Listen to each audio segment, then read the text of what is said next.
ನಮಸ್ಕಾರ. Welcome back to my channel Rakshita vlog.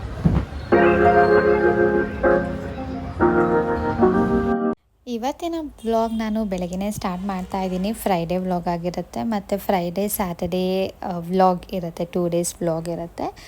ಸ್ವಲ್ಪ videos ಎಲ್ಲ ಕ್ಲಿಪ್ಪಿಂಗ್ ಎಲ್ಲ ಆ್ಯಡ್ ಮಾಡಿರ್ತೀನಿ ನಾನು. ತುಂಬ ಡೀಟೇಲಿಂಗ್ ಇಲ್ಲದೇ ಇದ್ರೂ ಇನ್ಫಾರ್ಮೇಷನ್ ಏನು ಇದೆಯೋ ಅದು ವ್ಲಾಗ್ ಮಾಡಿದ್ದೀನಿ. ಇವತ್ತು ಬೆಳಿಗ್ಗೆನೇ ನಾನು ದಿಹಾನ್ ಸ್ಕೂಲ್ ಹತ್ರ ಹೋಗಬೇಕಾಗಿತ್ತು, ಯಾಕಂದರೆ ಫಾದರ್ಸ್ ಡೇ ಸೆಲೆಬ್ರೇಷನ್ ಇತ್ತು ಅಲ್ಲಿ. ಫಾದರ್ಸ್ಗೆ ಮತ್ತು ಮಕ್ಕಳಿಗೆ ಎಲ್ಲ ಗೇಮ್ ಅರೇಂಜ್ ಮಾಡಿದರು ಮತ್ತು ಒಂದು ಆ್ಯಕ್ಟಿವಿಟಿ ಇತ್ತು, ಕುಕ್ಕಿಂಗ್ ವಿತೌಟ್ ಫೈರ್. ಸೊ ದಿಹಾನ್ ಮತ್ತು ಅವ್ರ ಡ್ಯಾಡಿ ಪಾರ್ಟಿಸಿಪೇಟ್ ಮಾಡಲೇಬೇಕಾಯಿತು. ಅಂದರೆ ಏನು ಕಂಪಲ್ಸರಿ ಇರಲಿಲ್ಲ.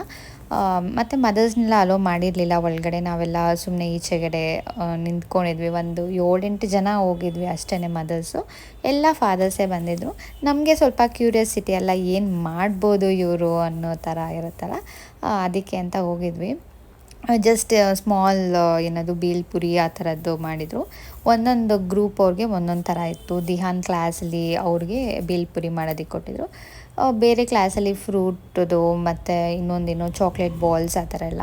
ನಮಗೂ ಟೇಸ್ಟ್ ಎಲ್ಲ ಮಾಡೋದಕ್ಕೆಲ್ಲ ತೊಗೊಂಬಂದು ಕೊಟ್ಟಿದ್ರು. ಚೆನ್ನಾಗಿತ್ತು. ಟೇಸ್ಟ್ ವೈಸ್ 2 ಟೈಪ್ಸ್ ಏನೋ ಮಾಡಿದರು. ಎಲ್ಲ ಡಿಫ್ರೆಂಟ್ ಟೇಸ್ಟ್ ಚೆನ್ನಾಗಿತ್ತು. ಇದೆಲ್ಲ ಮುಗಿದಿದ್ದಾದಮೇಲೆ ಫೋಟೋ ಬೂತೆಲ್ಲ ಅರೇಂಜ್ ಮಾಡಿದರು. ಅಲ್ಲಿ ಒಬ್ಬೊಬ್ಬರೇ ಮಕ್ಕಳ ಜೊತೆ ಫೋಟೋ ಸೆಷನ್ ಎಲ್ಲ ಮಾಡಿಕೊಂಡು ಬಂದಿದ್ದು. ದಿಹಾನ್ ಸ್ಕೂಲಿಂದ ಮುಗಿಸ್ಕೊಂಡು ಕರ್ಕೊಂಡು ಬಂದೆ ಮಧ್ಯಾಹ್ನ.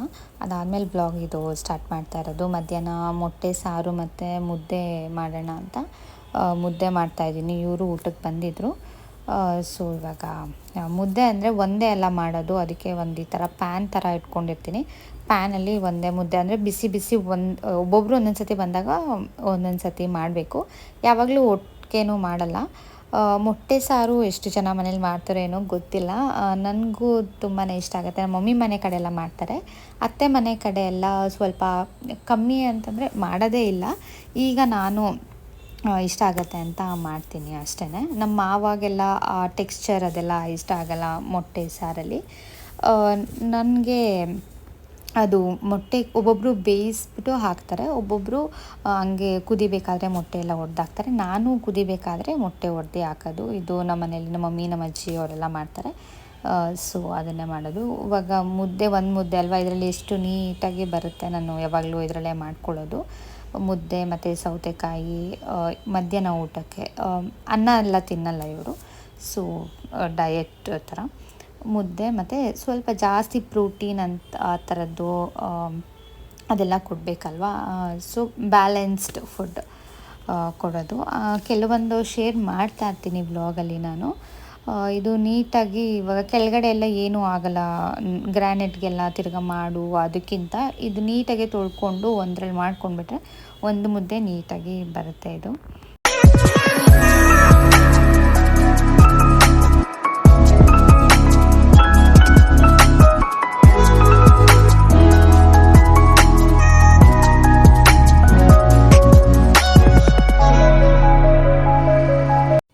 ನಮ್ಮ ಲಂಚ್ ಪ್ಲೇಟ್ ರೆಡಿ ಆಗ್ತಾಯಿದೆ. ಸೌತೆಕಾಯಿ ಸ್ವಲ್ಪ ಜಾಸ್ತಿ ಕೊಟ್ಟು ಈ ಥರ ಸಾರು ಮತ್ತು ಮುದ್ದೆ ಅಷ್ಟೇ, ರೈಸ್ ತಿನ್ನಲ್ಲ ನಾನು. ಒಂದೊಂದು ಸರ್ತಿ ಮುದ್ದೆ ತಿಂತೀನಿ, ಅಂದರೆ ಸ್ಪೆಸಿಫಿಕ್ ಸಾರಿಗಷ್ಟೇ. ಮಸಾಲೆ ಸಾರು ಆ ಥರದ್ದಿದ್ದಾಗ ಮಾತ್ರನೇ. ಚಿಕನ್ ಸಾರು ಆ ಥರ ಇದ್ದಾಗ ಕಂಪಲ್ಸರಿ ತಿಂತೀನಿ. ಇಲ್ಲ ಅಂದರೆ ಬರೀ ಒಂದು ಸ್ವಲ್ಪ ರೈಸ್ ಅಷ್ಟೇ. ನಾನು ಇಬ್ಬರೂ ಒಟ್ಟಿಗೆ ಎತ್ಕೊಂಡು ಹೋಗ್ಬಿಟ್ಟು ತಿನ್ಕೋಣ, ಅಂದರೆ ರೂಮಲ್ಲೇ ಕೂತ್ಕೊಂಡು ಹಂಗೆ ಊಟ ಮಾಡೋಣ ಅಂತ. ಯಾವಾಗಲೂ ನಮ್ದು ಇದೇ ರೊಟೀನ್ ಇರುತ್ತೆ. ಕೆಳಗಡೆ ಊಟ ಮಾಡೋದು ರೇರ್. ನಾವು ಒಟ್ಟಿಗೆ ಯಾವಾಗಲೂ ನೈಟ್ ಎಷ್ಟೊತ್ತೇ ಆಗಿರ್ಬೋದು ವೆಯ್ಟ್ ಮಾಡಿ ಊಟ ಮಾಡೋದು. ದಿಹಾನು ಅಷ್ಟೇ, ಅಲ್ಲೇ ಅವನು ಅವರಪ್ಪ ಇದ್ರಲ್ಲ ಅವನು ಎಲ್ಲ ಊಟ ಮಾಡಿಕೊಂಡ. ಇವಾಗ ತಿರ್ಗಾ ಮತ್ತೆ ಸಾಯಂಕಾಲ ವ್ಲಾಗ್ ಇದು ಬಜ್ಜಿ ಮಾಡೋಣ ಅಂದ್ಬಿಟ್ಟು ಹೀರೆಕಾಯಿ ಸ್ವಲ್ಪ ಜಾಸ್ತಿ ತೊಗೊಂಬಂದಿದ್ರು. ಅಂದರೆ ಸಾರಿಗೆಲ್ಲ ಹಾಕ್ದಾಗ ಸ್ವಲ್ಪ ಎತ್ತಿ ಸೈಡ್ಗೆ ಇಟ್ಟಿರ್ತೀವಿ. ಈ ಥರ ಮಾಡಿಕೊಂಡಾಗ ಎಲ್ಲ ತಿಂತಾರೆ ಅಂದ್ಬಿಟ್ಟು ಇದು ಡಿಮಾರ್ಟಿಂದ ತಂದಿರೋದು ಕಡಲೆ ಹಿಟ್ಟು. ತುಂಬಾ ಚೆನ್ನಾಗಿ ಒಂಥರ ಪಫಿಯಾಗಿ ಬರುತ್ತೆ ಇದು ಬಜ್ಜಿ ಅದೆಲ್ಲನೂ. ಇಲ್ಲಿ ನಾನು ಜೀರಿಗೆ ಪುಡಿ, ಖಾರದ ಪುಡಿ, ಒಂದು ಸ್ವಲ್ಪ ಉಪ್ಪು, ಒಂದು ಸ್ವಲ್ಪ ಸೋಡಾ ಇಷ್ಟೇ ಹಾಕ್ಕೊಂಡು ಒಂದು ಸ್ವಲ್ಪ ನೀರು ಹಾಕ್ಕೊಂಡು ನೋಡ್ಕೊಂಡು ನೀರು ಹಾಕ್ಕೊಂಡು ಒಂದು ಕನ್ಸಿಸ್ಟೆನ್ಸಿಯಲ್ಲಿ ಕಲಿಸ್ಕೊತೀನಿ. ತುಂಬಾ ಚೆನ್ನಾಗಿ ಬರುತ್ತೆ. ನಾನು ಇಷ್ಟೇ ಆ್ಯಡ್ ಮಾಡೋದು, ಅಕ್ಕಿ ಹಿಟ್ಟು ಅದೆಲ್ಲ ಏನೂ ಆ್ಯಡ್ ಮಾಡಲ್ಲ. ಫಸ್ಟ್ ಮಾಡ್ತಾಯಿದ್ದೆ, ಒಂದೊಂದು ಸತಿ ಕ್ರಿಸ್ಪಿಯಾಗಿ ಬರ್ತಾಯಿತ್ತು, ಒಂದೊಂದು ಸತಿ ಒಂದೊಂದು ಥರ ಬರ್ತಾಯಿತ್ತು. ಇವಾಗ ಒಂಚೂರು ಸೋಡಾ ಹಾಕ್ತೀನಿ ಅಷ್ಟೇ, ಅಕ್ಕಿ ಹಿಟ್ಟೆಲ್ಲ ಹಾಕಲ್ಲ. ಇವಾಗ ನೀಟಾಗಿ ಚೆನ್ನಾಗಿ ಬರುತ್ತೆ. ಮತ್ತು ಇವತ್ತು ರಚಿತನೂ ಅಷ್ಟೇ ಕಾಲೇಜಿಂದ ಬಂದಿದ್ಲು, ಹಾಸ್ಟೆಲಿಂದ ರಜಾ ಇತ್ತು ಅಂತ. ಸೊ ಅದಕ್ಕೇ ಬಜ್ಜಿ ಮತ್ತು ಕಾಫಿ ಎಲ್ಲನೂ ಅಂತ ಇವಾಗ ಸಾಯಂಕಾಲ ವ್ಲಾಗ್ ಹಾಗೆ ಕಂಟಿನ್ಯೂ ಮಾಡ್ತಾಯಿದ್ದೀನಿ.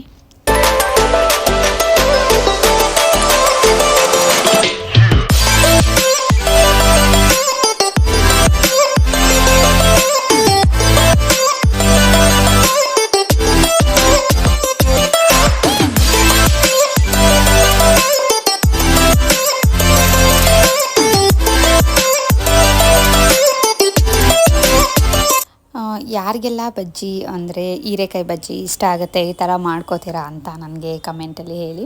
ನಾನಿವಾಗ ಚಿಕ್ಕದು ಬಾಣಲಿ ತೊಗೊಂಡಿದ್ದೆ ನಾನು ಡಿಮಾರ್ಟಲ್ಲಿ. ಇದು ನನಗೆ ಒಂದು ಏನೇ ಒಂದು ಚಿಕ್ಕದಾಗಿ ಏನೇ ಮಾಡೋದಕ್ಕಂದ್ರೂ ಇವಾಗ ದೊಡ್ಡ ಬಾಣಲಿ ಇಟ್ಟರೆ ಎಣ್ಣೆನೂ ಅಷ್ಟೇ ಜಾಸ್ತಿ ಹಿಡಿಯುತ್ತೆ. ತಿರ್ಗಾ ಅದನ್ನು ಬೇರೆದಕ್ಕೆ ಯೂಸ್ ಮಾಡ್ಕೊಳ್ಳೋದಕ್ಕಿಂತ ಎಷ್ಟು ಬೇಕೋ ಅಷ್ಟು ನೀಟಾಗಿ ಈ ಥರ ಅಗಲ ಇದೆ ಇದು ಬಾಣಲಿ. ನೀಟಾಗಿ ಎಷ್ಟೊಂದು ಆಗುತ್ತೆ, ಒಂದು 5-6 ಹಾಕ್ಬೋದು ನೀಟಾಗಿ, ಅದು ಅಗಲ ಇರೋದ್ರಿಂದ ಚೆನ್ನಾಗಿ ಬರುತ್ತೆ. ಇದು ನನಗೆ ತುಂಬಾ ಯೂಸ್ ಆಯಿತು ಇದು ಅಂತಲೇ ಹೇಳ್ಬೋದು. ಇದಾದಮೇಲೆ ನೆಕ್ಸ್ಟ್ ಇವಾಗ ಮಳೆನೂ ಬರೋಕ್ಕೆ ಸ್ಟಾರ್ಟ್ ಆಗಿತ್ತು. ಈ ನಡುವೆ ಸಾಯಂಕಾಲ ಎಲ್ಲ ಮಳೆ ಸ್ಟಾರ್ಟ್ ಆಗಿಬಿಡುತ್ತಲ್ಲ, ಕಾಂಬಿನೇಷನ್ ಕಾಫಿ ಮತ್ತು ಬಜ್ಜಿ ಜೊತೆಗೆ ಚೆನ್ನಾಗಿರುತ್ತೆ. ಖಾರನೂ ಕಮ್ಮಿ ಹಾಕಿ ಮಾಡಿರೋದ್ರಿಂದ ಮಕ್ಕಳು ಅಷ್ಟೇ, ಅವರೂ ಹೀರೆಕಾಯಿ ಅದೆಲ್ಲ ತಿಂತಾರೆ, ಇಷ್ಟಪಟ್ಟು ತಿಂತಾರೆ. ಬಜ್ಜಿ ಇಲ್ಲ ಬೋಂಡ ಆ ಥರದ್ರಲ್ಲಿ ಮಿಕ್ಸ್ ಮಾಡಿ ಕೊಟ್ಟಾಗ ಸ್ವಲ್ಪ ಹೆಲ್ತಿ ಫುಡ್ ಹೆಂಗೋ ಈ ಥರ ಹೆಲ್ತಿ ಇದೆ, ಹೊಟ್ಟೆ ಒಳಗಡೆ ಹೋಗುತ್ತೆ ಅಂತ ಅಷ್ಟೇ. ಹೆಂಗೋ ಆದರೂ ತಿನ್ನಲಿ, ಏನೋ ಒಂದು ತಿನ್ನಲಿ ಅಂತ ಅಷ್ಟೇ. ಇವಾಗ ಆಲ್ಮೋಸ್ಟ್ ಇದಾಯಿತು. ಫಸ್ಟ್ ನಕ್ಷಿತ್ ನೋಡಿರಲಿಲ್ಲ, ಆಮೇಲೆ ತಿರ್ಗಾ ಓಡ್ ಬಂದ ಬಜ್ಜಿ ಮಾಡಿರೋದು ನೋಡಿಬಿಟ್ಟು ನೀಟಾಗಿ ಬೌಲ್ ಎತ್ಕೊಂಡು ನಿಂತ್ಕೊತಾನೆ. ಅಮ್ಮ ಬಜ್ಜಿ ಅಂದ್ಬಿಟ್ಟು ಇವಾಗ ನೋಡ್ರಿ ಬರ್ತಾನೆ ಅವನು. ಅಲ್ಲಿ ಅವನಿಗೆ ಕಾಣಿಸ್ತಾ ಇಲ್ಲ, ಹಂಗೂ ಎತ್ಕೊಂಡು ಹಿಂಗೆ ನಿಂತ್ಕೊಳ್ಳೋದು, ಅಮ್ಮ ಅಂತ. ಇವಾಗ ಒಂದು ಸ್ವಲ್ಪ ಮಾತಾಡ್ತಾನೆ, ಅದು ಇದು ಒಂದೊಂದು ವರ್ಡ್, ತಾತ, ಅಮ್ಮ, ಅಪ್ಪ ಆ ಥರ ಎಲ್ಲ ಮಾತಾಡ್ತಾ ಇರ್ತಾನೆ. ಆಗಲೇ ಡ್ರಾಯರ್ ಎಳ್ಕೊಂಡು ಇವಾಗ ಬಟ್ಲು ಎತ್ಕೊಳಕ್ಕೆ ರೆಡಿಯಾಗಿದ್ದಾನೆ. ಸಾಯಂಕಾಲ ಅಂತಂದಾಗ ನನಗೆ ಕಾಫಿ ಟೀ ಈ ಥರ ಏನಾದರೂ ಸ್ನ್ಯಾಕ್ಸ್ ಮಾಡೋದಿರುತ್ತೆ, ಮಕ್ಕಳಿಗೆ ಮಾಡಿಕೊಡೋದು. ಅದು ಬಿಟ್ಟರೆ ನಾನು ಸಾಯಂಕಾಲನೇ ಇದು ಪಾತ್ರೆ ಎಲ್ಲ ತೊಳೆದು ಇಟ್ಬಿಟ್ಟು ಹೋಗಿರ್ತಾರಲ್ಲ, ಅದೆಲ್ಲ ಜೋಡಿಸ್ಕೊಳ್ಳೋದು, ಅದೆಲ್ಲನೂ ತಿರ್ಗಾ ಪಾತ್ರೆ ಎಲ್ಲ ತೊಳೆಯೋಕ್ಕೆ ಅದಕ್ಕೆಲ್ಲ ಒಂದು ಬೇಷನ್ಗೆಲ್ಲ ತುಂಬಿ ಇಟ್ಬಿಡೋದು. ಇದೆಲ್ಲ ನಂದು ಸಾಯಂಕಾಲದ ರೂಟೀನ್ ಇರುತ್ತೆ ಕೆಲಸ. ಎಲ್ಲನೂ ಅಷ್ಟೇ ಒರೆಸಿ ಇಡಬೇಕಲ್ಲ. ಒಂದು ತೂತಿರೋ ಬೇಷನಲ್ಲಿ ಏನಾಗುತ್ತೆ ಅಂದರೆ ನೀರೆಲ್ಲ ನೀಟಾಗಿ ಸೋರಿರುತ್ತೆ, ಅದೆಲ್ಲ ಈಸಿಯಾಗಿ ಎತ್ತಿಟ್ಕೊಂಡ್ಬಿಡ್ತೀನಿ. ಈ ಥರದ್ರಲ್ಲಿದ್ದಾಗ ಜಾಸ್ತಿ ಪಾತ್ರೆ ಇದ್ದಾಗ ಎಲ್ಲ ಒರೆಸಿ ಎತ್ತಿಟ್ಕೊಬೇಕು.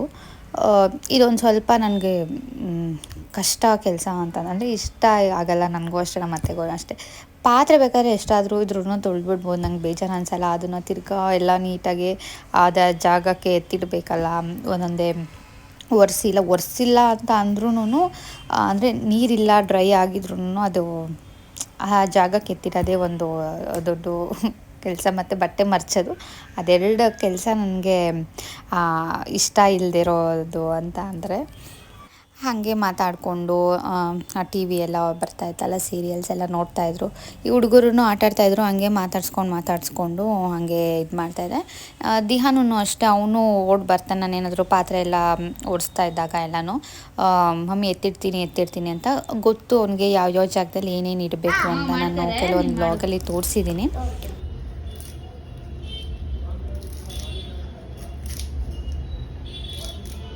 ಹಾಕೋ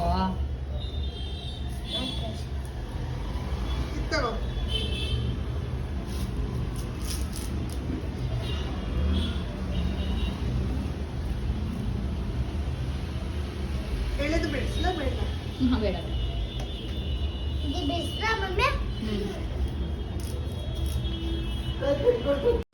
ಇವತ್ತು ನೆಕ್ಸ್ಟ್ ಡೇ ವ್ಲಾಗ್, ಇದು ಸ್ಯಾಟರ್ಡೇ ಮಾರ್ನಿಂಗ್ ವ್ಲಾಗ್. ಇವತ್ತು ಒಬ್ಬಟ್ಟಿಗೆಲ್ಲ ಹಾಕಿದ್ರು, ಬೆಳಗ್ಗೆನೇ ನಮ್ಮ ಅತ್ತೆ ಬೇಳೆ ಎಲ್ಲ ಬೇಯಿಸಿದ್ರು. ನಾನಿವಾಗ ಸಾರಿಗೆ ಮತ್ತು ಹೂರಣ ಎಲ್ಲ ರುಬ್ಬಬೇಕಾಗಿತ್ತು. ಹಾಲು ಅದೆಲ್ಲ ತರಿಸಿದ್ವಿ. ಇವತ್ತು ಲಕ್ಷ್ಮಿ ಅಕ್ಕ ಮತ್ತು ದೀಪಿಕಾ ಅಕ್ಕ ಮಕ್ಕಳು ಎಲ್ಲರೂ ಇವತ್ತು ಬರ್ತಾಯಿದ್ರು. ತುಂಬ ದಿವಸನಾಗಿತ್ತು, ನಾನು ಊರಿಗೆ ಹೋದಾಗಿಂತ ಬಂದಿರಲಿಲ್ಲ. ಇವಾಗ ಬರ್ತಾಯಿದ್ದಾರೆ. ಅದಕ್ಕೆ ಎಲ್ಲ ಅಡುಗೆನೂ ಅಷ್ಟೇ ಇವಾಗ ಆಲ್ಮೋಸ್ಟ್ ಒಂದೊಂದೇ ಮಾಡಿಕೊಂಡು ಕ್ಲೀನಿಂಗ್ ಎಲ್ಲ ಮುಗಿಸ್ಕೊಂಡ್ವಿ. ಸ್ವಿಗ್ಗಿಯಲ್ಲೇ ಆರ್ಡರ್ ಮಾಡಿಬಿಡ್ತೀವಿ ಇವಾಗ ಮಶ್ರೂಮು ಮತ್ತು ಹಾಲು ಮೊಸರು ಅದೆಲ್ಲ ಬೇಕಾದಾಗ. ಕೋಸಂಬರಿ ಮಾಡಿದ್ವಿ, ಹೆಸರುಬೇಳೆ ಮತ್ತು ಇದು ಹೂರಣ ರೆಡಿಯಾಗಿದೆ, ಇನ್ನೂ ಒಬ್ಬಟ್ಟು ತಟ್ಟಿಲ್ಲ. ಆಮೇಲೆ ಹಸಿಟ್ಟು ಅಷ್ಟೇ, ಅದನ್ನು ಕಲಸಿಟ್ಟಿದ್ದೆ ಬೆಳಗ್ಗೆನೆ. ಒಬ್ಬಟ್ಟು ಸಾರು ಅದೂ ರೆಡಿ ಆಯಿತು.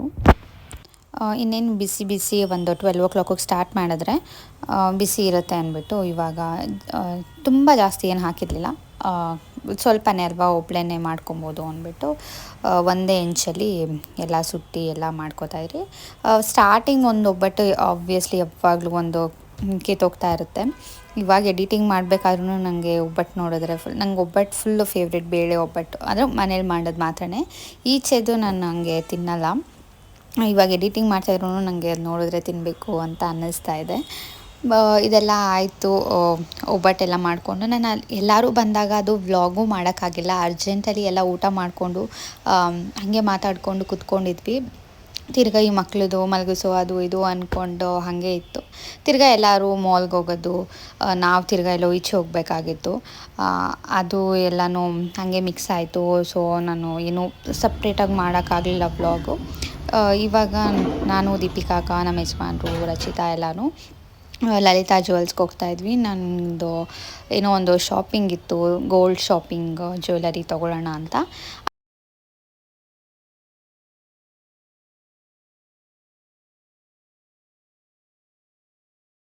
ಇವಾಗ ಮನೆಗೆ ಬಂದ್ವಿ. ಫುಲ್ಲು ಡಿಸೈನ್ ತೋರಿಸ್ತೀನಿ. ಇವಾಗ ನಾನು ಫಸ್ಟು ಬೇರೆ ಏನೋ ತೊಗೊಳಕ್ಕಂತ ಹೋಗಿದ್ದು. ಒಬ್ವಿಯಸ್ಲಿ ಹಂಗೆ ಹಾಗೆ ಆಗುತ್ತೆ.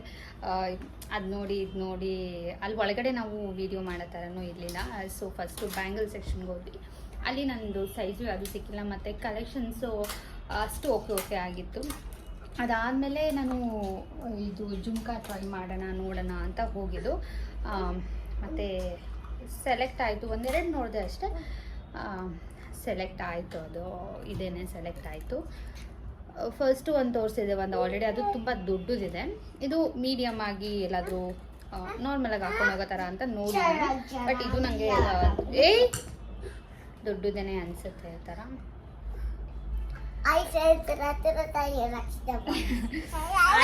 ಆಯಿತು ಸೈಡ್ ಆಯಿತು. ಇದು ಇವಾಗ ನನಗೆ 13 grams ಇದೆ. ಇದು ಎಷ್ಟು ಗ್ರಾಮ್ ಏನು ಅಂತೆಲ್ಲ ಕೇಳ್ತಿರಲ್ಲ, ಅದಕ್ಕೆ ಫಸ್ಟೇ ಹೇಳ್ತಾ ಇದ್ದೀನಿ. 13 grams ಇದೆ. ಈ ಥರ ಡಿಸೈನ್ ಇದೆ. ಇದು ಆ್ಯಂಟಿಕ್ ಇಯರಿಂಗ್. ಇದು ಒನ್ ಆಫ್ ಮೈ ಗೋಲ್ಡ್ ಜ್ಯುವೆಲರಿಯಲ್ಲಿ ಒಂದು ಕಲೆಕ್ಷನ್ ಅಂತಲೇ ಹೇಳ್ಬೋದು. ಮತ್ತು ಗೋಲ್ಡ್ ಪ್ರೈಸ್ ಇವಾಗಂತೂ ತುಂಬ ಜಾಸ್ತಿನೇ ಆಗೋಗ್ಬಿಟ್ಟಿದೆ. ಐಡಿಯಾ ಇರಲಿಲ್ಲ, ಅಂದರೆ ಇದೆ ಅದೇ ಅಂತ ಅಂದ್ಕೊಂಡಿರಲಿಲ್ಲ. ದಿಹಾ ನಿನ್ನ ಬಟ್ಟೆ ತೋರಿಸ್ತಾ ಇದೆಯಾ? ಸರಿ. ಇನ್ನೊಂದು ನಾನು ಆ್ಯಕ್ಚುಲಿ ಬೇರೆ ಏನೋ ತೊಗೊಳಕ್ಕಂತ ಹೋಗಿದ್ದು, ತೊಗೊಂಡಿದ್ದೆ ಬೇರೆ. ಆಬ್ವಿಯಸ್ಲಿ ಹಿಂಗಾಗೆ ಆಗುತ್ತೆ ಯಾವಾಗಲೂ. ಬಟ್ ನನಗೆ ಏನು ತೊಗೊಂಡಿದ್ದೀನೋ ಅದು ಖುಷಿ ಇದೆ. ಇದು ತೋರಿಸ್ಬೇಕಾಗಿತ್ತು ಈ ಬ್ಲಾಗಲ್ಲಿ, ಅದಕ್ಕೇ ಇವಾಗ ಶೇರ್ ಮಾಡಿದೆ. ಇದು ನಾನು ಹೋಗಿದ್ದು ಜಯನಗರ್ ಲಲಿತಾ ಜ್ಯುವೆಲ್ಸಲ್ಲಿ. ಅಲ್ಲಿ ನಮಗೆ ಇವಾಗ ಸ್ಕೀಮ್ ವೈಸ್ ಎಲ್ಲ ಹೋದ್ರೆ ಅದು ತುಂಬ ಒಳ್ಳೆ ಸ್ಕೀಮ್ ಎಲ್ಲ ಇದೆ. ನಮ್ಮ ಹುಡುಗರು ವಿಡಿಯೋ ಮಾಡೋಕ್ಕೆ ಬಿಡ್ತಾ ಇಲ್ಲ. ಚೆನ್ನಾಗಿದೆ ಅಂತೆ. ಚೆನ್ನಾಗಿದೆ. ಆಯಿತಾ? ಆಯ್ತಿಡು. ಸೊ ಇವತ್ತಿನ ವ್ಲಾಗ್ ನಾನು ಇಲ್ಲಿಗೆ ಎಂಡ್ ಮಾಡ್ತಾ ಇದ್ದೀನಿ. ನಿಮ್ಗೆ ಇಷ್ಟ ಆದರೆ ಲೈಕ್ ಮಾಡಿ, ಶೇರ್ ಮಾಡಿ. ಇನ್ನೂ ಯಾರ ನನ್ನ ಚಾನಲ್ಗೆ ಸಬ್ಸ್ಕ್ರೈಬ್ ಮಾಡ್ಕೊಂಡಿರೋ ವಿಡಿಯೋ